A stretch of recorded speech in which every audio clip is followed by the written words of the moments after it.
Voltamos com os assuntos discutidos pelas comissões.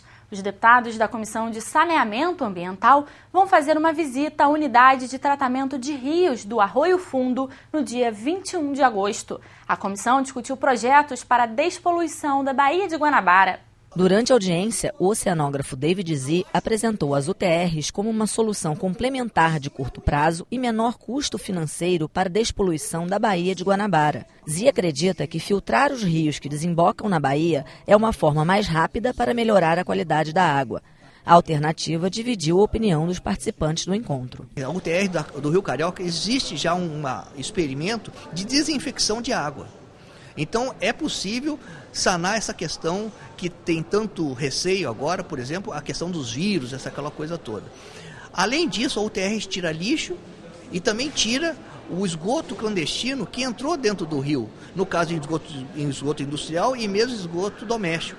Então ela tira esgoto, ela tira lixo, ela é capaz de desinfectar e o principal, eu acho o mais importante dela é que ela tira uma grande quantidade de resíduos, sedimentos que assoreiam a embocadura dos rios e fazendo que a Baía de Guanabara perca a profundidade. É fundamental que essas medidas tenham relação com a melhoria da qualidade na Baía de Guanabara no médio e no longo prazo. Por exemplo, as unidades de tratamento de rio que são extremamente caras do ponto de vista da sua manutenção. Não nos parece que seja uma boa saída para se colocar como investimento prioritário, porque depois elas não vão ser mantidas porque são muito caras. Então a gente vai gastar agora R$500 milhão, R$1 bilhão para dar uma melhorada na água para receber um evento que depois vai ser descartado. Uma outra proposta emergencial foi apresentada pelo professor da UERJ, Adak Totoni. Ele acredita que a implantação de galerias interceptoras de esgotos paralelas ao rio seria uma solução provisória para a despoluição da Baía de Guanabara. Para resolver o problema da entrada de esgoto como obra emergencial, se fazer uma galeria interceptora de esgotos lateralmente aos rios, nessas regiões mais densamente ocupadas, onde entra mais esgoto, então você barra a entrada do esgoto no rio, tá? Como se fosse uma galeria de cintura mais paralela ao rio, e aí esse esgoto coletado você bombeia para as estações de tratamento de esgoto que já existem na região. É uma obra emergencial rápida, que o ideal é botar rede de esgoto em toda a bacia, mas não dá para fazer isso até as Olimpíadas, e você consegue cortar uma boa parte de carga de esgotos aos rios da região. A vice-presidente da comissão, deputada Lucinha, destacou que não existe solução a curto prazo. Segundo ela, o problema da Baía de Guanabara está diretamente ligado ao esgotamento sanitário e sem investimento em saneamento básico, o problema da Baía nunca será resolvido. Então, enquanto a gente não resolve essa questão do esgotamento sanitário, a Baía de Guanabara vai estar do jeito que está, ou piorando, né? A cada ano ela piora mais ainda. Então, o que precisa é de investimento nessa área, para que cada município possa fazer o tratamento de esgotamento sanitário na sua região. Então, dos 13 municípios da Baixada, cada município teria que ter, no mínimo, uma estação de tratamento de esgoto, para que possa cuidar do seu esgoto e evitar que esse esgoto venha in natura para os nossos rios. E aí venha contribuir na poluição da Baía de Guanabara. O representante da Secretaria do Ambiente, Guido Gelli, disse que um outro ponto importante a ser tratado é a questão da educação ambiental e falou sobre os projetos que a Secretaria está implementando nesta área. Agora, essa é uma questão também que envolve muita educação ambiental. E até, acidentes acontecem, mas, por exemplo, recentemente nós vimos, numa das matérias sobre a Baía de Guanabara, um velejador dizendo que a quilha do barco bateu numa caixa de plástico. Ora, isso não tem a ver nem com o saneamento da Baía de Guanabara. Uma caixa de plástico ali, na melhor das hipóteses, caiu sem querer de um barco. Na pior das hipóteses, foi algum pescador, que numa caixa de gelo, que o gelo acabou, a caixa quebrou e ele jogou, a caixa caiu ali. Então, nós mesmos estamos desenvolvendo 2 propostas, uma delas com recurso do Banco Interamericano, uma delas que é um projeto piloto feito junto com o IBAN, numa comunidade aqui junto à Favela da Maré, né, que ele está sendo implementado e depois ele vai ser replicado.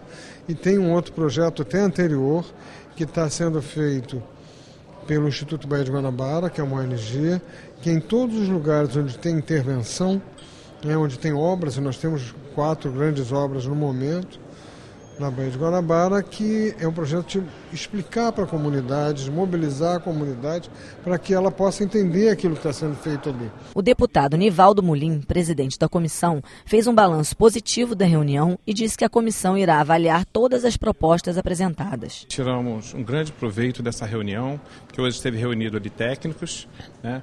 E inclusive o David Zee esteve presente, nos trouxe uma proposta e tivemos outras. Então vamos avaliar para ver a melhor possível e sim procurar o governador, fazer uma parceria, né, junto ao Legislativo e Executivo, para que possamos, dentro de um prazo de 12 meses, tentar minimizar a poluição da Baía de Guanabara. A Comissão de Assuntos da Criança, Adolescente e Idoso discutiu o cumprimento do Estatuto do Idoso. No encontro, muitas reivindicações e apresentações artísticas de grupos da terceira idade.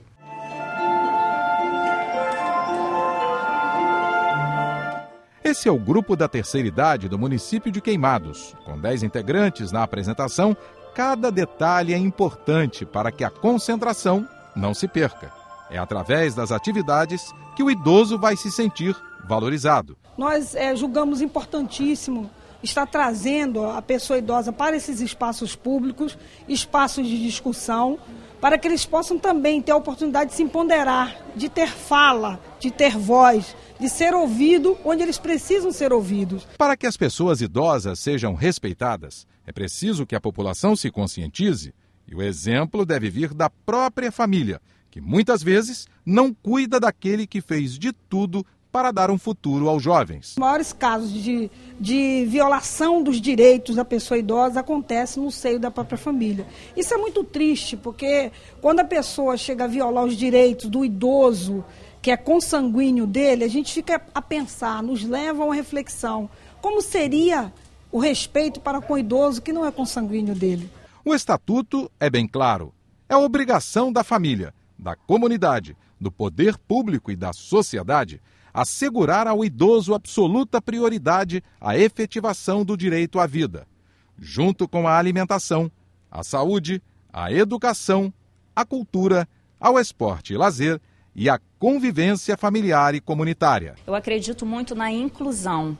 Essas pessoas, elas envelhecem, a gente sabe que hoje a longevidade, ela está chegando aos 80 anos, antigamente era bem reduzido, mas hoje devido a alguns avanços, que não são tantos, mas alguns avanços, as pessoas estão chegando até os 80 anos, mas ainda falta muita coisa, principalmente a garantia dos seus direitos, que não acontecem, muitas das vezes não acontece e essa pessoa ela se torna totalmente excluída da sociedade. Os idosos levaram representantes de diversos municípios, debateram, falaram de pontos que têm que ser cumpridos. As audiências públicas são importantíssimas porque são conquistas sociais. A gente tem que estar informado. Para ser honesta, o Estatuto do Idoso, que foi desde 2000, e desde nós já temos algum tempo, né, dele, né, mais ou menos 85% do que consta no Estatuto ainda não foi implementado no nosso país. A Comissão de Habitação da Alerj vai se reunir com vereadores do Rio para discutir os problemas enfrentados pelos moradores da Vila Autódromo, em Jacarepaguá, zona oeste da cidade. Este morador da Vila Autódromo, que concentrará as principais atividades das Olimpíadas de 2016, teve a própria loja interditada pela Prefeitura durante a desapropriação do local. Minha loja, eles mandaram choque de ordem, eu não estava e tinha uma intimação na porta proibindo que eu abrisse a porta porque era depósito clandestino, sendo que eu tenho uma metalúrgica, a gente fazia as peças ali, não é um depósito clandestino, entendeu? Mas, no fim, eu tive que demitir os funcionários, que eram de carteira assinada, e desfazer o negócio. Os moradores que não aceitarem indenização podem permanecer no local. Tem famílias que ainda permanecem, querem permanecer, não querem aceitar a indenização proposta pela Prefeitura.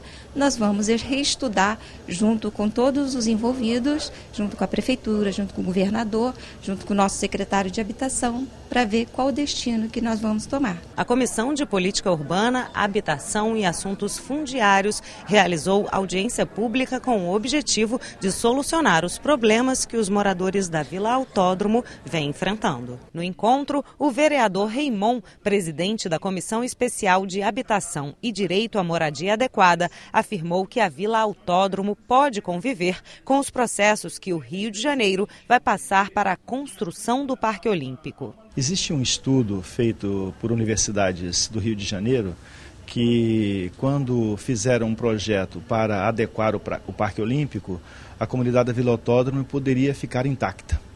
No mesmo espaço onde está dito hoje que aquelas moradias não podem estar, porque precisa ter espaço para o Parque Olímpico, há a construção hoje de 2 grandes hotéis de mais de 20 andares. Então, há possibilidade de acomodação, na verdade a Prefeitura é que não quer. O deputado Tiago Mohamed, que atuou como subprefeito da Barra e Jacarepaguá por 6 anos, disse que o processo de negociação com os moradores do local foi pautado no diálogo. Durante um tempo eu trabalhei na Prefeitura do Rio, acompanhei de perto todo esse processo da Vila Autódromo, e eu posso afirmar que todo o processo foi pautado no diálogo. A Prefeitura do Rio buscou dialogar o tempo inteiro com os moradores e vem buscando.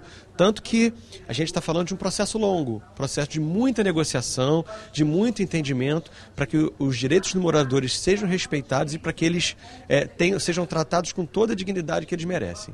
A deputada Zeidan marcou um novo encontro para debater a questão com a Comissão Especial de Habitação e Direito à Moradia Adequada da Câmara dos Vereadores. Essa audiência tem um fim, que é aproveitarmos o espaço da Comissão de Habitação, né, o Legislativo, como um meio de aproximação e de conclusão, para se chegar a um acordo, né, mais conciliatório e na passividade entre os moradores, né, da Vila Autódromo e o poder público e a Prefeitura Municipal. É uma proposta concreta que nós vamos sair daqui já marcando uma audiência com a Comissão de Habitação da Câmara de Vereadores, para que possamos, junto com a Defensoria e o representante dos moradores, chegarmos à melhor solução possível.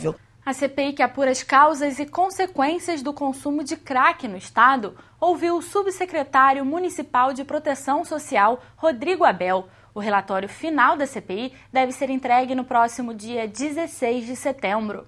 Apenas 30% dos dependentes químicos que passam por tratamento intensivo conseguem se recuperar. A informação consta numa pesquisa apresentada pelo subsecretário municipal de Proteção Social da Secretaria de Desenvolvimento do Rio, Rodrigo Abel.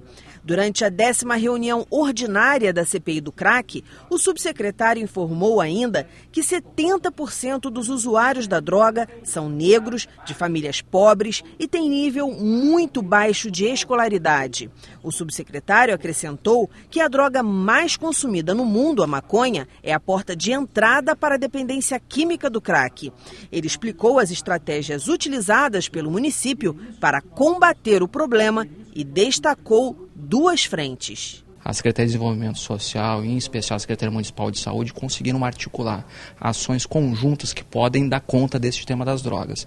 Em especial, a assistência social ficou com o tema da criança e adolescente, com o Casa Viva, que é um ambiente especializado, hoje uma referência internacional de acolhimento de crianças e adolescentes com histórico de uso abusivo de álcool e drogas. E tem o programa Proximidade, que é um programa nosso que acessa as cenas de uso, fazendo esse vínculo do usuário com acesso às políticas públicas de saúde e de assistência social. Me sinto contemplado como presidente da CPI, a apresentação que a cidade do Rio de Janeiro, os encaminhamentos, está buscando novas alternativas da maneira de tratar fora do Brasil, alternativas que são importantes, que deram resultado. Não adianta criar, inventar a roda, é importante fazê-la girar. Há um combate efetivo para tirar esses usuários e tratá-los como família. Eu acho que a subsecretaria, através do secretário Dilson Pires, acho que essa equipe está muito bem embasada, vai ajudar muito na formatação do relatório. Uma uma preocupação eu tenho, justamente pelo fato da gente ver um bom desempenho da subsecretaria nesse atendimento no Rio de Janeiro, como fica agora a relação com o Estado, porque até agora a impressão que eu tenho é que você tem um bom atendimento no município, ou seja, atendendo essa região, mas na região metropolitana e no final, no interior do Estado, nós temos muito a desejar.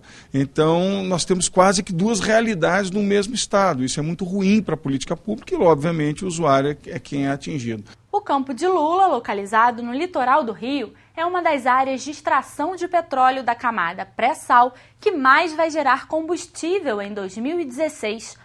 O dado foi divulgado pela diretora-geral da Agência Nacional de Petróleo durante reunião da CPI da Petrobras. Atualmente, são produzidos no estado 400 mil barris de petróleo por dia. Com o desenvolvimento do Campo de Lula, o Rio poderá produzir 250 milhões de reais em royalties por mês para o estado. Macaé, Niterói e Rio de Janeiro serão as cidades mais beneficiadas com o crescimento. A produção do pré-sal deve superar a produção da camada pós-sal. Apenas no Campo de Lula, as reservas são estimadas entre 5 e 8 bilhões de barris de petróleo. É claro que esse número se revê a gente a cada momento, e quanto mais dados a gente tiver, mais certeza a gente tem desse número, mas nesse momento o que a gente tem é que, além de Lula, considerando todas as descobertas já realizadas no pré-sal, é possível falar em um volume recuperável a desenvolver, que pode chegar aí aos seus 40 bilhões de barris. O presidente da Organização dos Municípios Produtores de Petróleo acredita que a previsão apresentada pela ANP para o ano de 2016 não vai garantir a recuperação dos municípios que perderam recursos nos últimos anos. Ele ainda ressaltou que é preciso mais investimentos no setor petroleiro. Não se constitui uma cidade de petróleo, um estado que produz petróleo, 1, 2, 3, são 40 anos dessa atividade. Então é preciso encontrar um caminho para que esse déficit orçamentário ele seja contemplado de alguma forma. A Alerj precisa fazer a discussão como tem feito, parabenizar a Alerj, o Tribunal de Contas precisa fazer essa discussão como tem feito, o governo do Estado e o Estado brasileiro de uma forma geral. A atividade do petróleo hoje no Brasil é uma atividade que representa 12% do PIB e precisa ter um olhar mais cauteloso. Caso contrário, a gente vai perder esse advento que foi o pré-sal. Durante a reunião, os parlamentares debateram as consequências de uma portaria elaborada pela ANP no ano de 2000, que define os critérios para o cálculo dos royalties e participações especiais. O presidente da CPI, deputado Edson Albertassi, pediu que seja feita uma revisão desta portaria. Nós temos um estudo, foi colocado aqui, e a doutora Magda reconheceu que pode ter fundamento, que demonstra perdas financeiras de mais de 5 bilhões de 2011 para cá, e se isso for comprovado, a gente pelo menos elimina esse gasto maior e dá projeção futura de receita para o Rio de Janeiro. Outras contribuições que a doutora Magda colocou aqui, várias perguntas foram feitas e a gente tem condição realmente de aprimorar para que no relatório tenhamos oportunidades de avançar no Estado no sentido de organizar as questões. Eu acho que a Petrobras tem muito a demonstrar ainda na CPI, mas a participação hoje da ANP foi fundamental para que dúvidas fossem esclarecidas. O Alerj Revista fica por aqui. Você pode acompanhar essas e outras notícias também em nosso site e pelas redes sociais. TV Alerj, o canal do povo fluminense. Até a próxima!